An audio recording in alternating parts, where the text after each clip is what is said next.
Let's look at some of the enhancements in this release that improve usability and workflows to author product and manufacturing information.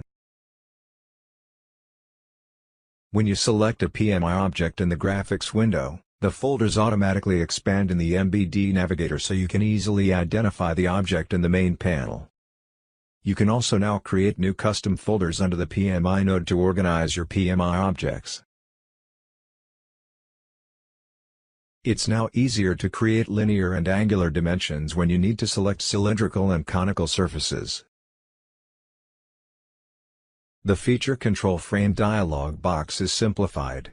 After you specify the initial location, you can now use the General Context tab on the ribbon bar to easily access all the options to define the frame. You can use the new Edge Condition Symbol command to create symbols that define finish instructions for edges of a part, to support the creation of standards-compliant models.